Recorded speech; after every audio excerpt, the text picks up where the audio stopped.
Thank you, sir. Hi. All right. How are you doing? Well, Matt Lee. how are you? Nice to see Andrea Mitchell here again. Thank you, ma'am. I'm here after a rather big trip. All right, so are we, we're set? Everybody good? Great. So I'm going to start with a little bit of a statement here today. Welcome aboard, everyone. Nadia, nice to see you. During my first briefing, I said that under President Trump, peace through strength is back. That was clear from day one under this administration. The 11 days since my first briefing have further proven it. In an important advancement for peace, America's top diplomat, Secretary Marco Rubio, and National Security Advisor Mike Waltz traveled to Jeddah, Saudi Arabia, to meet with the Ukrainian delegation. As a result, Ukraine expressed readiness to accept the U.S. proposal to enact an immediate interim 30-day ceasefire to the Russia-Ukraine conflict.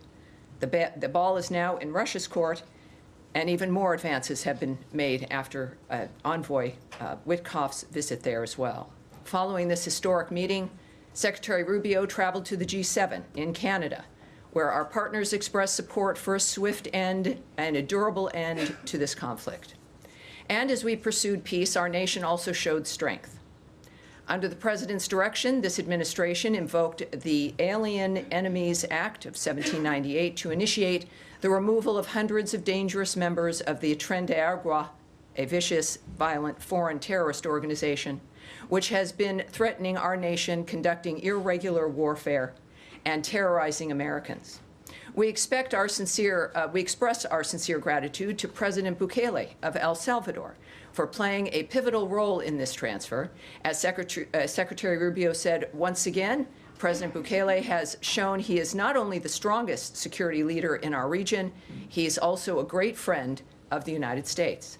In our fight against terrorists, President Trump ordered the launch of decisive and powerful U.S. military deterrence operations against the Iranian-backed Houthi terrorists in Yemen. Following the strikes, Secretary Rubio noted that the president, quote, sent a powerful and clear message. These attacks on U.S. vessels and global shipping must stop, and we will hold you accountable. We will protect our people and freedom of navigation. In furtherance of President Trump's maximum pressure policy on the Iranian regime, last week the State Department announced sanctions on Iran's oil minister and shadow fleet that facilitates Iran's illicit crude oil trade. These actions were taken to stop the flow of revenue to the Iranian regime that uses to fuel conflict in the Middle East, advances its nuclear program, and supports its terrorist proxies. In addition, the State Department will consider revoking the visas of foreigners who have supported Hamas and unleashed anti-Semitic harassment, intimidation, vandalism, and violence on America's college campuses. As Secretary Rubio said on March 6th, those who support designated terrorist organizations, including Hamas, threaten U.S. national security. And we intend to use the department's broad authority to revoke visas when information comes to light indicating a visa holder may be inadmissible or ineligible under U.S. immigration law. Here's the bottom line. Secretary Rubio's State Department remains committed to advancing the national interests of the United States. Peace through strength is back. Not that we have a lot of things to discuss, and I see it all on your faces, but it is good to be back. I've been away for, I don't know, 10 days now, but I'm looking forward to answering your questions. We will begin again with Matt Lee. Thank you, Tammy. I had three processy kind of questions, but for the sake of my colleagues, and I know there's a lot to ask, I'll break it down to two. They'll be very brief. All right. One, on the South African ambassador, who the Secretary declared PNG on Friday. Sure. The South Africans seem to be a little bit miffed that they learned about this from a X post, and I understand there was a meeting at which a formal diplomatic note explaining this was handed over. Can you, what day was that, the meeting? Well, it was the same day of Friday. The announcement, yes. So after Secretary Rubio made his decision, our senior level diplomats convoked the South African embassy staff for an in-person meeting at the State Department. At this meeting, our officials delivered the official notification of Ambassador Rasool's persona non grata status, and it was done. Okay, and I understand that his privileges and immunities expire today, and then he has to leave by Friday? That's right. So he has, for these 3 days that passed, he's had his privileges, but those did expire today. And he has, technically, it's a week from the notice, and so that expires now on Friday. Okay. He'll need to be out of the country. Okay. And then my second one is what you mentioned before on the AEA, the Alien Enemies Act. As you know, as this building certainly knows, there are several provisions that or several criteria that have to be met in order to invoke this. One is there being a declaration of war with the country in which this force is from, or that the invasion or incursion, or however you want to call it, is being orchestrated or influenced by a sovereign state. Does the U.S. now regard Nicolas Maduro as the legitimate head of state of Venezuela? And secondly, if you do, or even if you don't, are Maduro and the state of Venezuela now covered by the Foreign Sovereign Immunities Act? You know, just before I came up here, my colleague, Caroline Levitt, had a great deal to say about this. This belongs at the White House. This is a dynamic that's happening out of the White House. This is a legal Well, but I also, determination. in addition to that fact of referring you back to the White House and to DHS regarding this, this is in the courts. And as you know, I'm not going to pontificate on or guess or muse about what's going on with the courts at this point. So clearly the White House has been very transparent. Caroline was very clear this afternoon about their approach. Clearly, they feel that this is something they want to litigate, and they're going to. And for the good of the American public, it's an important thing to do. Everything we know that the Trump administration is doing, certainly President Trump himself and his team, is in the interest of the United States. I understand that. And that's why he was elected. People are excited about the nature of the actions that we're taking swiftly, and this is one of them. And we will see it play out in court. And that's the extent of what well, my question is not about. So now there's a third section. I thought you said you were going to forego the third part. No, I'd just like to have an answer to the first question. Does the U.S. consider Nicolas Maduro to be the legitimate I'm not going to discuss with you again a national issue that belongs both with the White House and the Secretary himself, so I'm not going to be able to remark on that. All right. Based on the same dynamic here, I guess, for the Americas, the situation, Andrea Mitchell, please. This is related to the immigration issue and peace through strength. Sure. Does Secretary Rubio believe that if Afghanistan is among the countries that are there on a list, a draft list to be banned, that legitimate SIVs who were approved by the State Department during the fall of Afghanistan's withdrawal should be a carve-out, and that these people who help the State Department, the CIA, the DOD, can come and have refugee status? I do have a follow-up. Well, first of all, there is no list. What people are looking at over these last several days is not a list that exists here that is being acted on. There is a review, as we know through the President's executive order, for us to look at the nature of what's going to help keep America safer in dealing with the issue of visas and who's allowed into the country. But what has been touted as something that is an item through the State Department, it just simply isn't the case.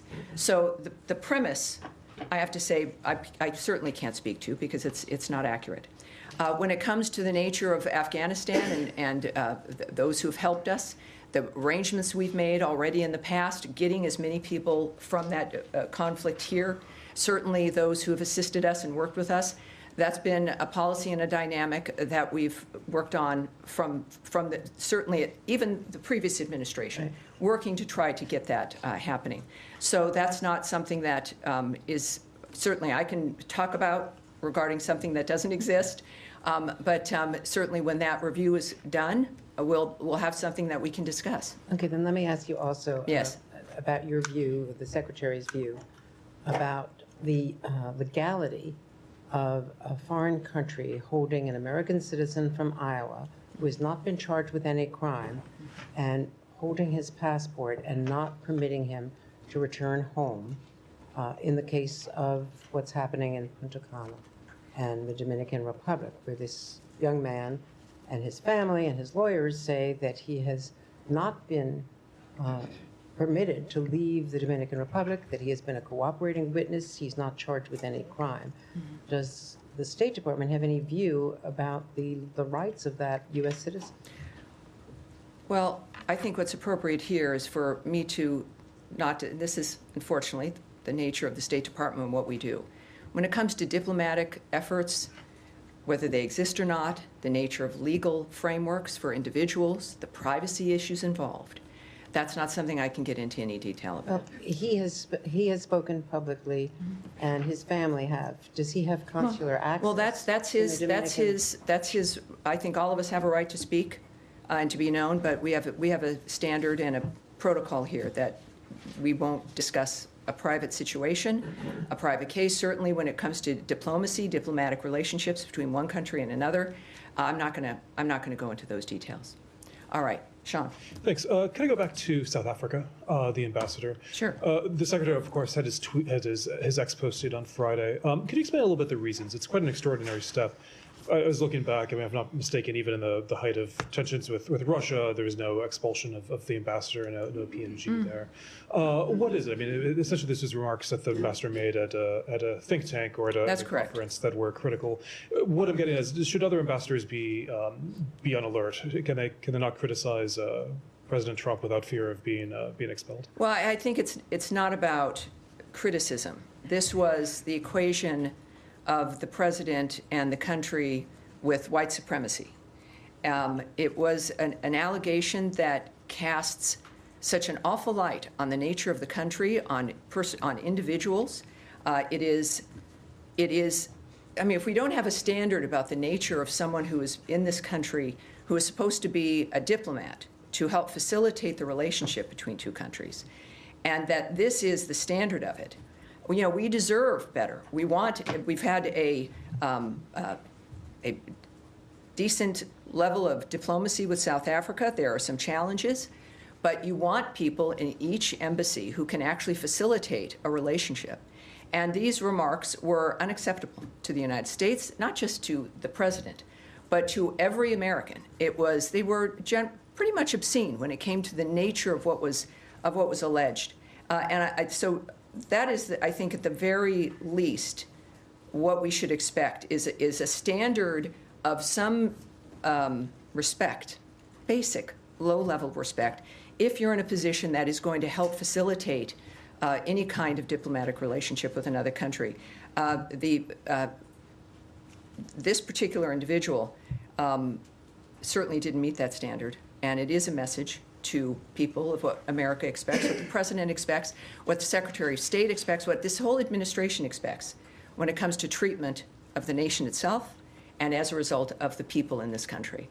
And so that's why it was done. Sure. I could just expand on that. South Africa today said that it wants to have a better relationship with the United States. Are you open to that? I mean, there's been the Secretary of State away from the G20. Are you of the view that South Africa can report the relationship despite the criticism that's come from this building? Well, I think both the President and the Secretary of State have made it clear what the problems are and what they have an issue with when it comes to South Africa.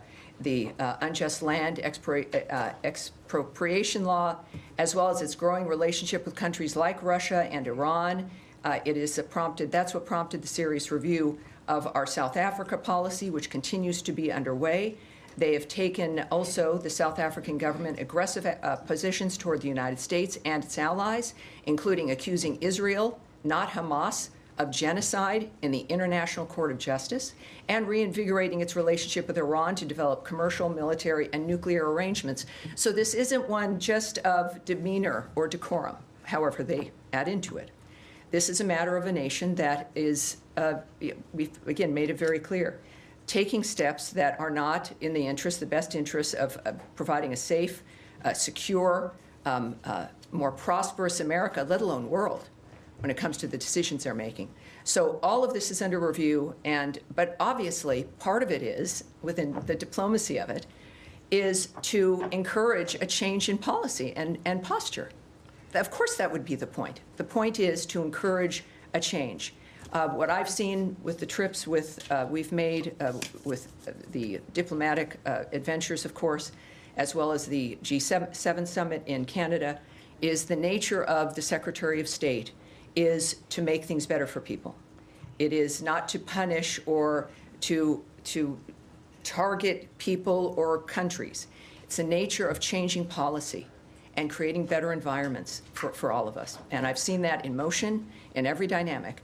And that's the case here with South Africa as well. Nadia, yes. Thank you so much, Tammy. Good to see you. I have a couple of questions. On Yemen first, what is the U.S. strategy regarding Yemen? Is it degrading the capabilities of the Houthis that they don't pose a threat to U.S. interests, or is it destroying them completely? Because there's conflicting statements from U.S. officials saying, like, we're not going to interfere with the civil war in Yemen.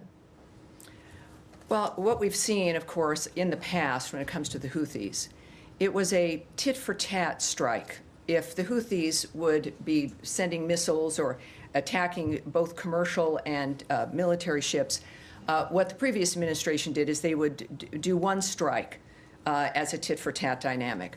What's happening now is a complete shift when it comes to the nature of why it's going on, which is to stop the assault on the maritime traffic in that area. And up to this point, there's about 174 attacks on American naval ships, which is an extraordinary number of attacks. And this isn't a situation that should be managed. It has to stop. So the message to the Houthis is, if this will end when you end the attack on both commercial and military ships in that region.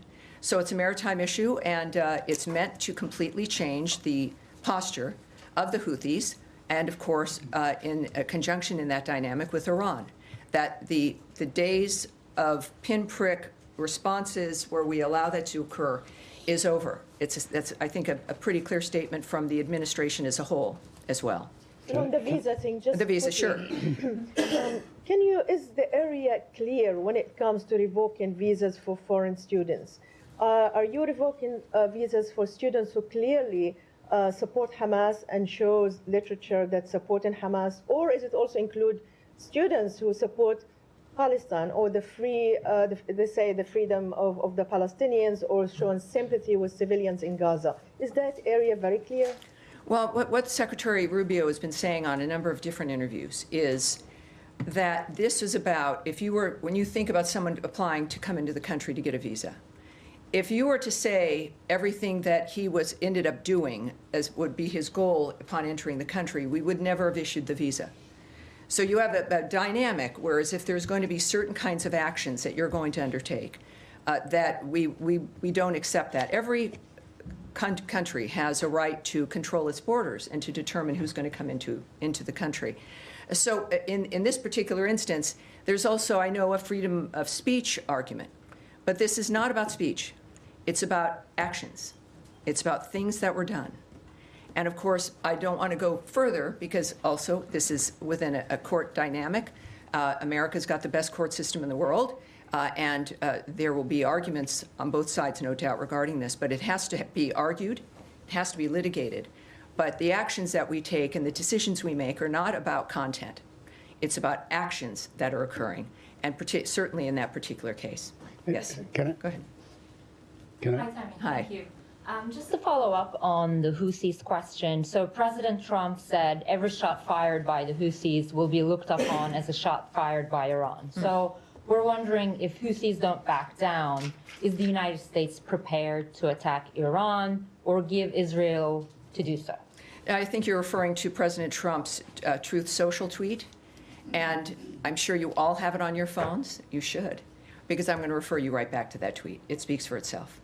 Right. Just to follow up on a different topic Sure. in that case. So Voice of America and Radio Free Asia is one of the outlets under Voice of America. They have written extensively on the oppression of Uyghur Muslims by Chinese authorities. Actually, their reports have raised awareness about the plight of Uyghurs. And this is a topic that the Secretary feels strongly about as well. We've just seen him last week imposed sanctions on Thai officials over deportation of Uyghurs to China. That's What right. does he think about the shutdown of this outlet? Does he support this decision? Well, and what you're referring to, I think, is the VOA and some other outlets Correct. involved with the current, some budgetary changes and actions that have been taken. What I can tell you, like with all the aspects that are happening in this shift, is that it's a fluid situation. And I look forward to watching it unfold as you do. I know you're all reporters, and some reporters here in the bullpen have been affected. But the fact of the matter is, this is serious business. It's the business of government using taxpayer dollars. So the same standard applies here. Of course, it's just happened. Carrie Lake, as essentially the envoy within this framework, is someone that Americans know and trust, and I look forward to seeing how this unfolds. But right now, it's new, it's a fluid situation, and we'll have more for you as it unfolds. When you say fluid, All right, could yes, it go be ahead. overturned, Yeah. you mean? Go ahead. Can I just follow up on Yemen and your assessment of civilian casualties? Because you'll know there have been reports of several. What's your assessment on that? On civilian casualties? Well, you know, under no situation does anyone want that. This is a horrible dynamic. At the same time, the Houthis are pirates who have commandeered an entire country, in addition to attempting to commandeer and threaten and harass shipping in the maritime area there. So when we think about this dynamic, certainly America seeks to avoid that situation, but we're now in a position where it has become untenable. That, you know, America's position in this kind of a regard, it's a unfortunate framework of war and of tensions and conflict like this. But of course, we lament, I think, this country of all countries, and what we've done and what we've accomplished. We lament the loss of life. That's the aspect. Because I think this is part of the real story. All of the aspects of what the Trump administration, what Secretary Rubio and everyone now in this new administration is focused on, and maybe it surprised people, it shouldn't have, is peace, is to stop the wholesale slaughter of people, is to stop the chaos that reigns through certain regions, is to make sure, especially with certainly Ukraine and Russia, is to make sure in every place where there's conflict that the people that are alive today might be alive tomorrow. And it's imperfect. It's not something that any of us can sometimes predict the end result of. But this is an administration and a president and a Secretary of State who's made it clear that this, if there is a hallmark, the hallmark is fighting for peace and an end to this kind of chaos that has destroyed Yemenis' lives, and it destroys, obviously, too many lives around the world. Now, yes, sir, you've been waiting patiently. Yes, sir. Two quick questions on the Palestinian issue. One pertaining to Gaza. Aid has not been allowed in since the 2nd of March. The situation is very dire. I was wondering if you are really concerned about this, especially, you know, this coincided with the beginning of Ramadan as well, where people need food and water and so on. I mean, is you know, starvation used as a, you know, a method to pressure people? Isn't that a war crime of some sort internationally? Well, you know, for the horrible suffering of the Gazan people, we know where that sits. It sits with Hamas. We know that within the ceasefire, and why we fight for the ceasefire and want it to continue is, in fact, to make sure that food and aid is moved into that region. The United States has led the way in that regard. We also know that at this point, when it comes to the nature of what Envoy Witkoff has worked on and what all of us still focus on is, in fact, what your concern is. Making sure that there's a situation on the ground that allows food to get to the people who need it, that allows aid to move through to the people who have been suffering because of the choices that Hamas has made throughout the years. And that is what we continue to work on. So everyone, certainly it's a concern, and that is why we continue to work to make sure that aid can get to the people who need it. Yes, sir. Go ahead. Follow up? Yeah. The Syrian Interim Authority last Thursday approved a new constitution. It has granted likely no rights for the minority like Kurds and Druze in Syria, and has been rejected by these minorities, labeling it against the democracy. What's the U.S. view on that constitution?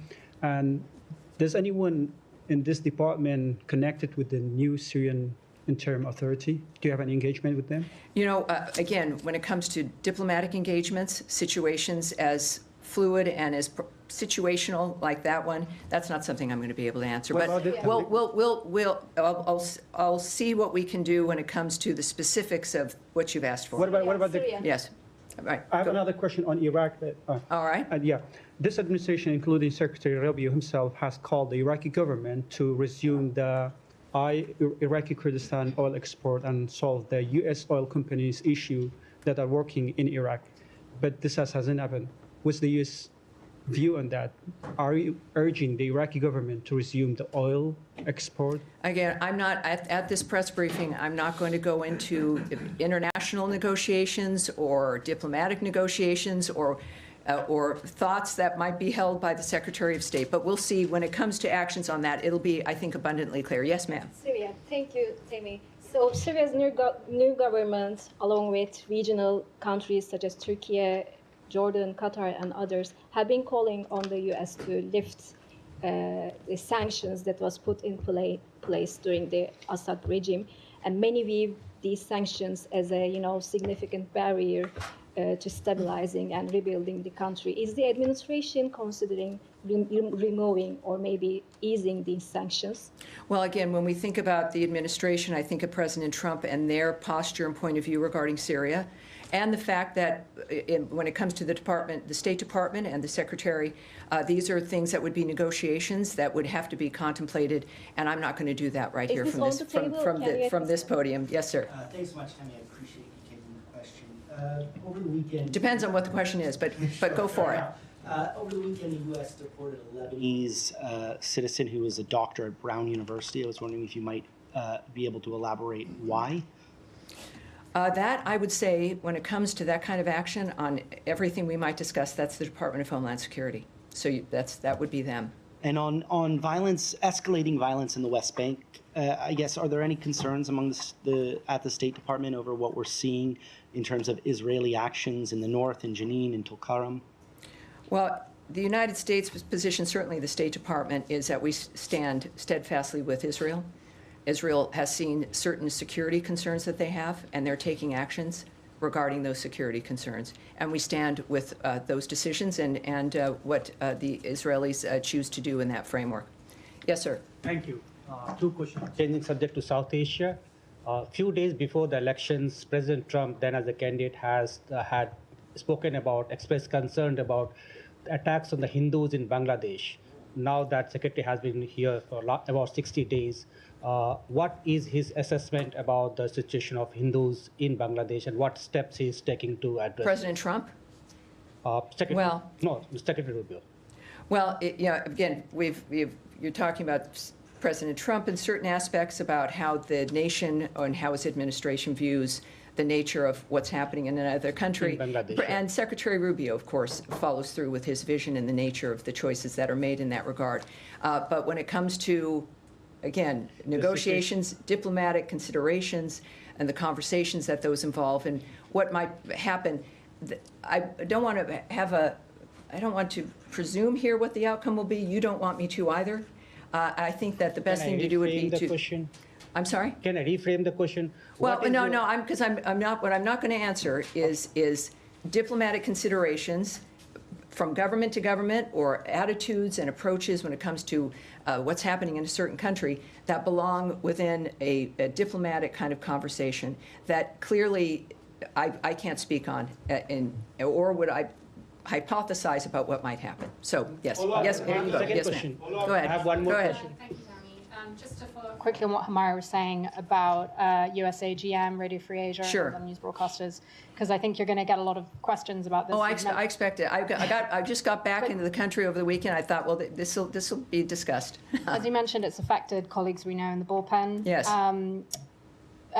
Can you just clarify, when you say that you're watching this unfold, do you know if this is something that could be reversed in terms of what they're doing with US? You want me to speculate. No, and I know just... you know I can't.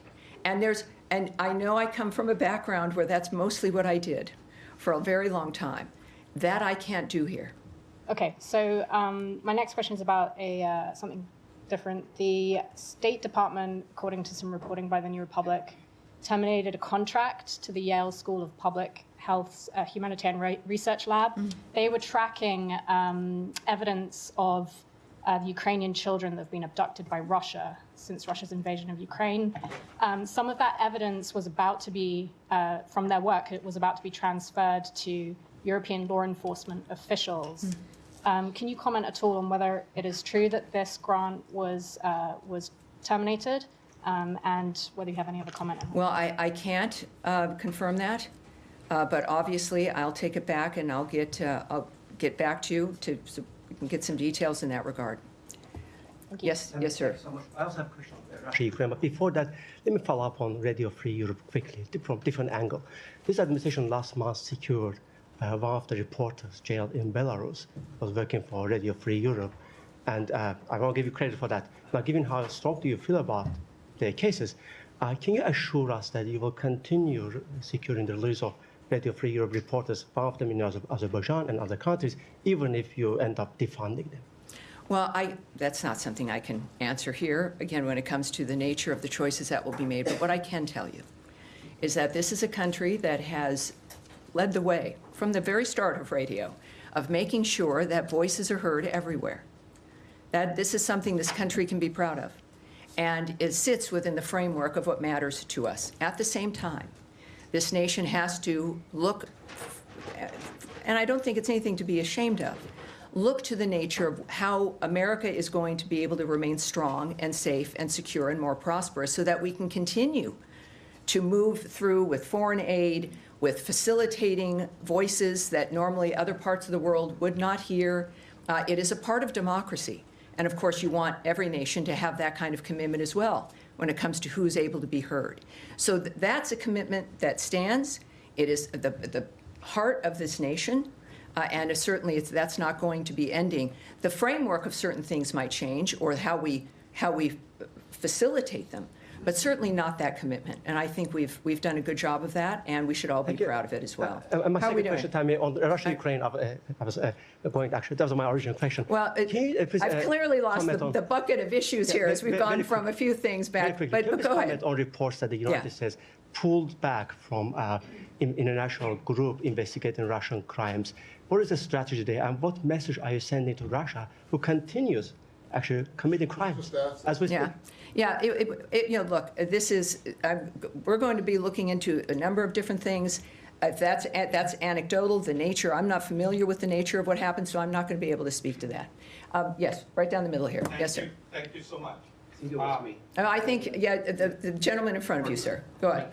Thank you, Tammy. Daniele Compatangelo for LA7, Italian TV and Primetime Media. So we both were at the G7 the last week. Yes, we were. And the focus was Ukraine. So today in Europe, there was European Council. They met, the foreign minister, and they discussed about Ukraine and the European Union proposals. So it seems like there are Europe is very divided right now, like Italy, Spain, Ukraine, Hungary and Slovakia are more aligned to Trump proposal. It's not proposal, but like plan. And the other ones, more lefties, are like, want to keep giving aids, military aids to Ukraine. So what is the, what do you, as a State Department, how do you guys will interact with the European right now?